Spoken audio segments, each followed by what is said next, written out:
Hi, Maggie and Pepper. Here we go again with the story of the Iliad. Meanwhile, Odysseus arrived at the island where Chryses lived. Odysseus and his men unloaded the Achaean sacrifice for Apollo. The lovely daughter of Chryses stepped off the ship. The old priest was overjoyed to hold his daughter in his arms again. As Odysseus and his men prepared their sacrifice, the priest stretched out his arms and raised them to heaven. "Hear me now, Apollo! End your battle with the Achaeans!" Then everyone on the island enjoyed a feast. The men poured drops of wine on the ground to honor the gods. They sang songs praising the gods. Apollo heard the prayers and saw the Achaeans' gifts to him. He was pleased. He ended his storm of arrows over the Achaean camps. The next morning, Odysseus and his men set sail back to King Agamemnon's ships. They left at dawn while the sky was still rosy pink. Apollo provided a strong wind to make their journey easier. Despite the passing of days, Achilles was still filled with rage. He stayed in his camp with his ship anchored near the shore. He could stand on the deck of his ship to see Agamemnon's ships, but Achilles did not talk to the other generals or his old friends. Only his friend Patroclus stayed by his side. Meanwhile, when Thetis arrived at Mount Olympus, she found Zeus sitting by himself. She knelt before him and placed her hand on his knee. "Lord Zeus, please hear my son's prayer," she said. "Agamemnon has disgraced Achilles."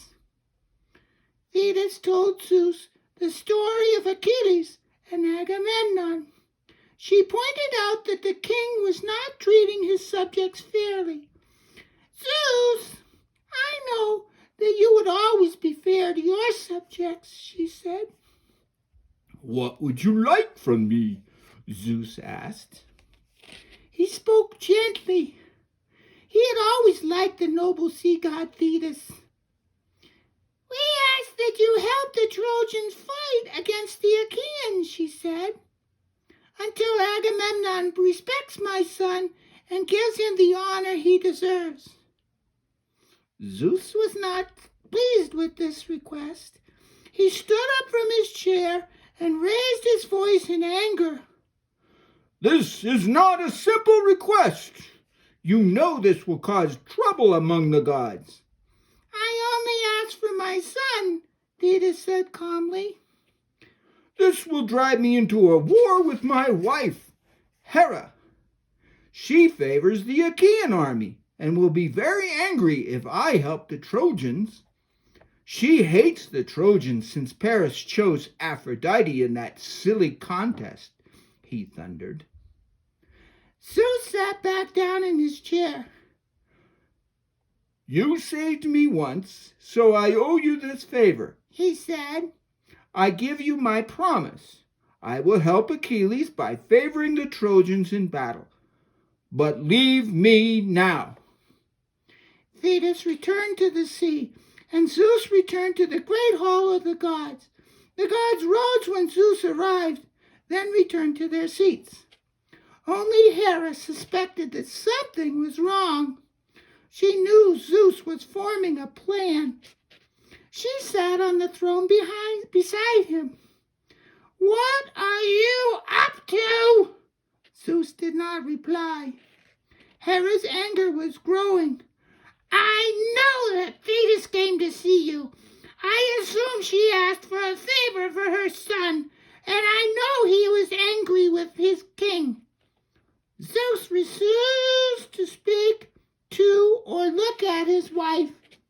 Hera spoke with a harsh whisper. Her voice was almost a hiss. "If you planned to punish the Achaeans to help Achilles, I will make such disaster disaster happen, Athena and I will never let the Trojans win. You will only cause more pain and suffering among the mortals if you side with the Trojans. You have my word."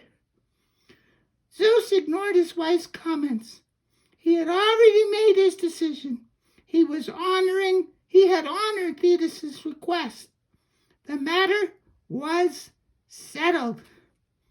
See you next time.